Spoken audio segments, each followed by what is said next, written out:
Hello, Sid Roth here. Welcome to my world, where it's naturally supernatural.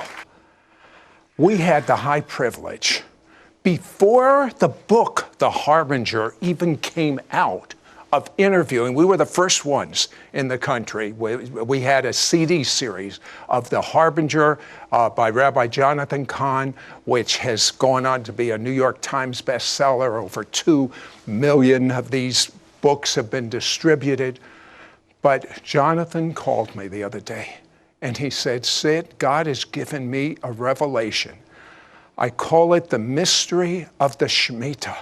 And it's so big that it affects everything we as a people are personally doing and will affect the rise and fall of the United States of America.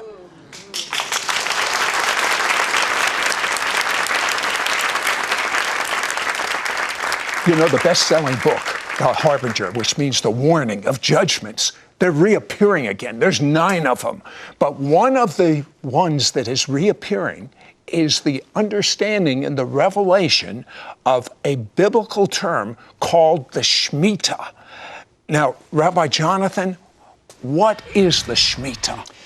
The shemitah is an ancient mystery, goes back over 3,000 years to Moses, Mount Sinai, yet it is affecting everything from 9/11 to the rise and fall of the economy, to the crashing of the stock market, to the rise and fall of nations, everything from World War I, World War II, what is happening right now, and what will happen. It is the most precise, mind-boggling, biblical mystery, and it's coming true now. Now, when you talked about it in your book, The Harbinger, did you have any idea that this would so affect us today in our everyday life? I mean, and how big it is? I knew it was happening. I mean, at least in a certain period, but I had no idea that it didn't just happen then. It's been affecting us, every single one who's watching right now. It's affecting every life since the day we were born and the future. I had no idea until very recently how big it was. It's really mind-blowing.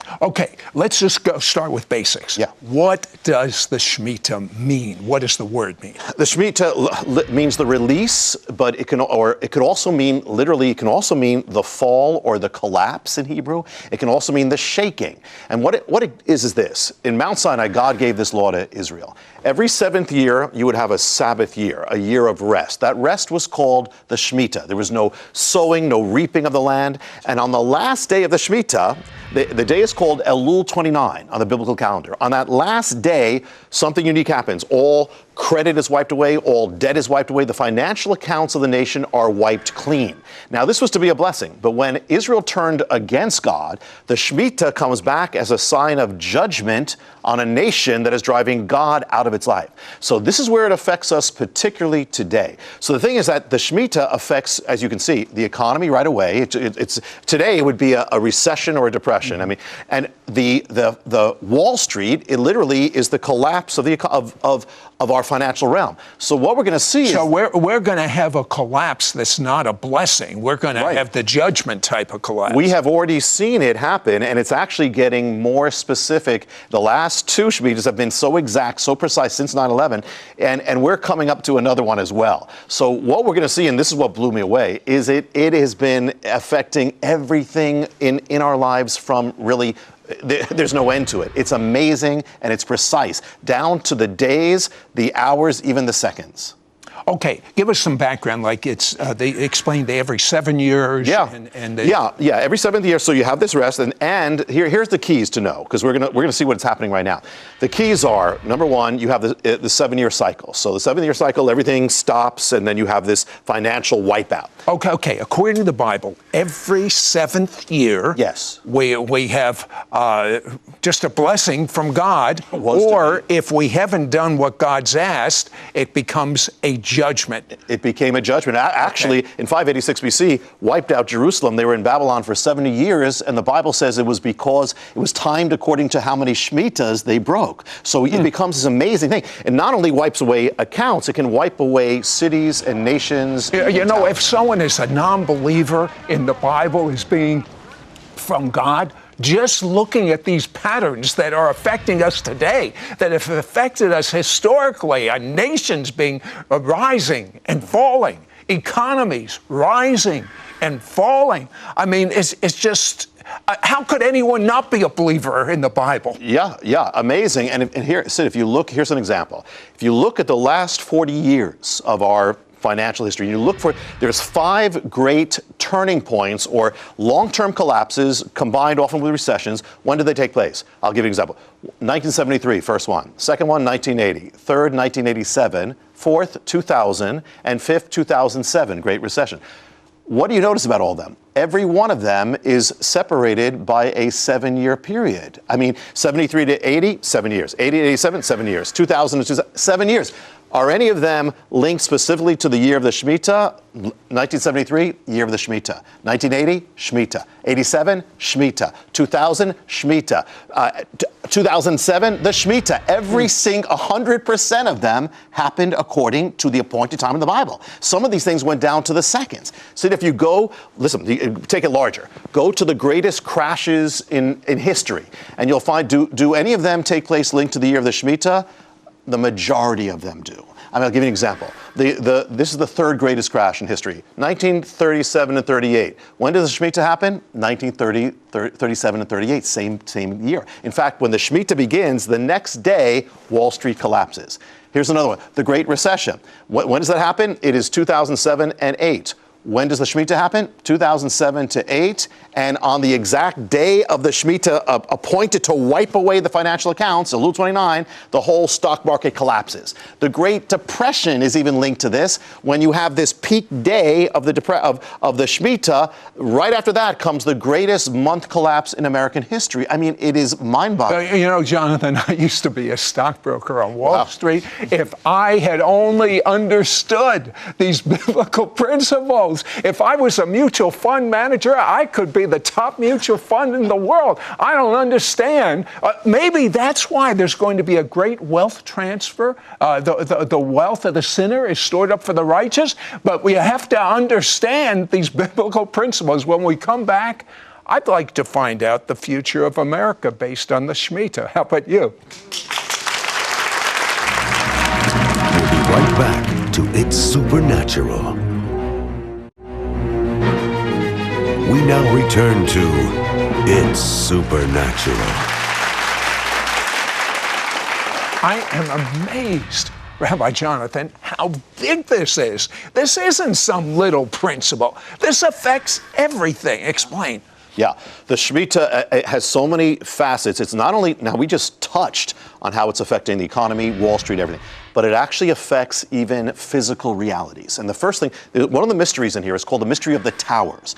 In the Bible, the word for tower is migdal. That comes from a Hebrew word gadal, which means greatness. So there's a link between towers being built and greatness, or, you know, a nation's greatness or its pride, its glory. We're great, you know. Yeah, you know what that reminds me of? The Tower of Babel. Exactly. That's what they were trying to do. We're going to make a name for ourselves. That's exactly. We're going to build a tower up to heaven. That's exactly it. Now, could there be, now there's a mystery here, could it be that the rising of the highest towers in the world actually mark the rising of nations and powers? And we're going to see, this is linked to the Shemitah, it's amazing. For instance, from the Middle Ages, the highest towers were in Europe, the center of power was in Europe.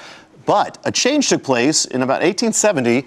There's the greatest tower rises up in a new land. It's America. 1870. The next year, America becomes the strongest economic power on earth. The mantle goes from Britain to America. So the rise of the tower actually marks it. From then on, America builds the highest towers on earth as its power keeps growing and growing and growing and growing. But we're going to see there's a link with the Shemitah. Because in 1945, at the end of the Second World War, height of American power, there's a plan to build a new tower that's going to represent America's greatness. It's the World Trade Center. 1945 is the year of the Shemitah. The tower is conceived, the World Trade Center, year of the Shemitah. It's begun they start building it in 1966, year of the Shemitah. It's built for a 7-year cycle, the exact cycle of the Shemitah, 7 years of the Shemitah. Finished in 1973, year of the Shemitah. And then finally, 2001, it's destroyed in the year of the shemitah. Now, here's a link. Now, what's the towers? Towers are about rising. The shemitah is about falling. Actually means let fall. The towers about the glory of man. The shemitah is about humbling the pride of man or the pride of a nation. So here we see in the Bible, the shemitah wipes out accounts we saw that are built up. It also wipes out realities that are built up too. And so here in the year of the shemitah, actually as the shemitah gets to its peak, that's when 9/11 happens. 9/11 happens at the peak of the shemitah, the last week, when it's getting ready for the day of nullifying, wiping things out. And actually, the collapse of the tower causes the collapse of Wall Street. You have the greatest, so you have the collapse of a tower, the pride of a nation, and you have the collapse of Wall Street at the same time on the day of the shemitah, which means that even the timing of 9/11 was determined, had to be determined exactly by the ancient mystery of the shemitah. And here's the prophetic things with this, Sid. This is just one of the things, that if the rise of a tower speaks of the rise of a nation, what does the fall of a tower speak of? It's a warning of the future of America. So as you point out, a harbinger was 9/11. Yeah. It's a warning. How many warnings do we get before judgment? What's a pattern? God is merciful. With the harbinger, exactly right. This follows the harbingers, and not only was that a harbinger, but then there's a tower going up right now at ground zero, which in the harbinger, it's the fourth harbinger. Well, that's linked to the shemitah as well. There are things happening since the harbinger came out. It's been coming true, and that's linked to the shemitah, that there are signs appearing, we can't get into it, but the signs have to do with that tower about what is rising up at ground zero, which is linked to defiance. Because remember, this tower also, the tower that's rising now, was conceived in the year of the shemitah at the same time, with that vow that about defiance that was made on Capitol Hill. And it's probably going to be completed, most likely, in the year of the shemitah that's coming. So that's just a little bit of the shemitah and the tower, but this also is about the rise and fall of nations. The shemitah gives the key about when Cuando las naciones se levantan y caen, como en América. Te daré un ejemplo de cómo este misterio tan grande está afectando todo. Shemitah, de hecho, puede tomarse, como dije, sacudida, caída o colapso. 1917, tienes el año del shemitah, tienes un colapso en Wall Street, pero también tienes una sacudida de las naciones llamada la Primera Guerra Mundial. El shemitah es sobre el colapsar. En esa guerra tienes el colapso de los poderes, el colapso de 4 imperios, el imperio alemán, el húngaro, el ruso y el otomano. Todos se colapsan en el año que está unido al shemitah. Y también tienes unido al shemitah, está ligado al levantamiento de naciones. En 1917 es el año que comienza el levantamiento del poder mundial de América en el escenario. Entra al mundo la Primera Guerra Mundial. Así se considera. Tienes el inicio de este levantamiento. Pero si tomas 4 shemitahs luego, que es 28 años, interesante, 4 en la Biblia es el número de los reinos, te lleva a 1945 y tienes otro cataclismo global. Tienes la sacudida del mundo, la sacudida de la Segunda Guerra Mundial. Tienes, de hecho, que los ataques de Hitler comienzan en 1938. Es el año del shemitah. Va 7 años a 1945 hasta que termina el mismo shemitah. El holocausto comienza. Kristallnacht se reconoce a 1938 como el año fatídico, el año del shemitah. Termina en 45, año del shemitah. Cuando llegas al pico del shemitah, también llegas al pico de la Segunda Guerra Mundial, del verano del 45. Te aproximas al día del shemitah de nulificar las cosas. Ese es el día de la erradicación, liberada en el mundo como el poder más grande para erradicar el átomo, lo atómico.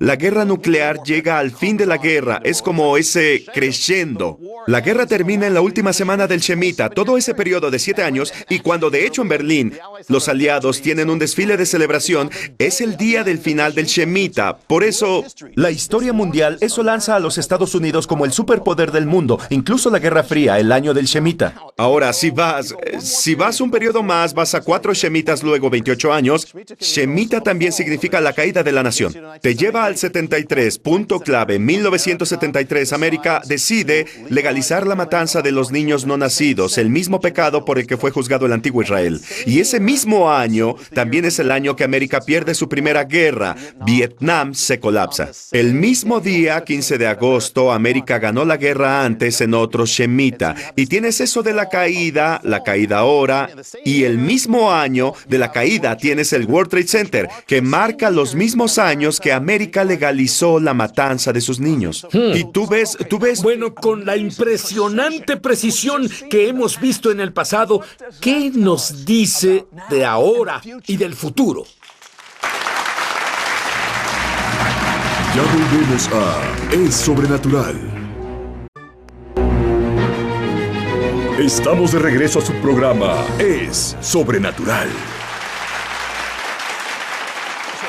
El rabí Jonathan nos habló de que cuando tenemos el shemitah, que es cada 7 años, significa la bendición de Dios. Pero si no seguimos las leyes de Dios, se vuelve una maldición. Cosas horribles han pasado en la historia de Israel. Entramos en un shemitah justo ahora. ¿Cuándo comienza? El shemitah comienza el 25 de septiembre. Lo recuerdo porque es mi cumpleaños, así que es fácil. El 25 de septiembre. Y va hasta el 13 de septiembre del 2015. Escucha unas cosas. Una es, Dios no tiene que hacer nada. Él no tiene que hacerlo necesariamente siempre. Sin embargo, otra advertencia es que Él puede. Y la cosa es que el patrón en general es este. Al comienzo del shemitah no necesariamente Escucha, yo, si fuera Dios, ni siquiera estaría esperando el shemitah. Con todo es decir, lo que estamos haciendo es picarle los ojos a Dios con el dedo como nación aquí en Estados Unidos. En verdad, me alegra no ser Dios. Dios tiene mucho más misericordia que yo. Pero si estudias la Biblia, tiene un punto de juicio. Sí, y eso es lo peligroso, porque cuando combinas todo esto, ¿a dónde va este país? Cuando combinas a los presagios que aparecen y continúan, cuando combinas el shemitah, esa es la cosa. La cosa es esto. En los últimos 2 shemitahs, en 2001, 2002 y luego 2007 y 2008, sí. Ves que el misterio se vuelve más y más preciso e intenso. Está aumentando, porque en el 2001 tenemos el colapso más grande del mercado de valores de la historia. Es el día exacto que señala la Biblia, el Lul 29, para borrar las cuentas financieras. 7 años después, 2008, tienes otro gran colapso en la historia de América, más grande, y pasa exactamente el mismo día señalado por la Biblia. 2 grandes colapsos pasan exactamente 7 años hebreos, coinciden en días, horas y segundos. El misterio se está volviendo más Y intenso. sabes, está yendo tan rápido, Sí. Quiero que lo captes. Es tan preciso lo que dice él. Es el año, el día, el segundo. ¡Vaya! ¡Qué Dios tan maravilloso servimos! Sí, y la cosa es que significa que la nación estamos progresando hacia el juicio. Es exactamente lo que pasa en América. Así que, de nuevo, Dios no tiene que hacer nada a nuestro criterio, pero hay que estar Bueno, alerta. dime la fecha exacta en que comienza y en que termina. 25 de septiembre es el comienzo De este y en año. general, de nuevo, al principio no es necesariamente notorio, Pero si algo se elige para este año, y en general se va armando hasta su pico, que es cuando pasan las cosas, ¿sí? Que es el 13 de septiembre del 2015. También hemos hablado de esto antes. Pasa con el periodo de la luna de sangre también. ¿Sabes? Porque el periodo de la luna de sangre es 1 año y medio y estamos en ese medio. pero lo que queda del año, Es totalmente del shemitah. Todo está pasando al mismo tiempo como shemitah. Es como una convergencia de advertencias. Parece. Y la otra cosa es que hay otra cosa, Sid. En la Biblia, una de las señales del juicio es el oscurecimiento del sol. No digo que cada eclipse sea, sin embargo, hay algo aquí. Esta es la cosa, escucha. Cuando ese gran día del pico viene, el 29 de Elul, habrá un eclipse solar marcando el día. El gran día de la nulificación, al final del shemitah, habrá un eclipse solar ese mismo día. Cuando hablamos de la torre, todo se une. Cuando acaban de poner el capitel para hacer la más alta de América, el día que lo pusieron hubo otro eclipse solar. ¿Y sabes cuándo fue la última vez, Sid, que un eclipse solar pasó en el 29 de Elul? Fue en el 87. Tuvimos la erradicación más grande de Wall Street de la historia. Justo después de eso, no digo que tenga que ser, Bueno, pero las entonces cosas... hagamos la pregunta obvia. Has estudiado esto, pero no solo como un erudito, que lo eres, sino por revelación. Quiero que me digas qué crees tú que va a pasar. pienso que sea lo que pase en este periodo o no, yo estaría listo. Y pienso sin lugar a dudas que una gran sacudida viene a América. Y esa sacudida afectará la economía, afectará la esfera financiera, y puede haber más que solo esas esferas, pero afectará eso. Algo como la hambruna en la tierra. Creo que incluso los servicios y la infraestructura se detendrán. Creo que habrá una gran advertencia y es la misericordia de Dios. Porque en este punto, sin la sacudida, no creo que haya un avivamiento. Lo que Dios quiere es avivamiento. Pero debemos estar listos. Lo que puede ser sacudido será sacudido. Bueno, solo nos quedan 2 minutos. ¿Qué es El séptimo shemitah. shemitah llamado jubileo? Bueno, Bueno, hay muchas cosas. Solo diré esto, ¿sí? Cuando llegas al séptimo shemitah, es decir, 7 veces, 7 años, 49 años, llega el jubileo. El jubileo está ligado al misterio del shemitah. El jubileo es la restauración, volver a tu tierra, volver a tu hogar. Eres restaurado a tu herencia. Bueno, hace 2000 años, Israel perdió su herencia, perdió la tierra. Bueno, lo que pasa es, recuerda que el jubileo solo comienza en el año después del shemitah. Bueno, la restauración de Israel comienza en 1917 con la declaración Balfour cuando le devuelven la tierra a Israel, Bretaña.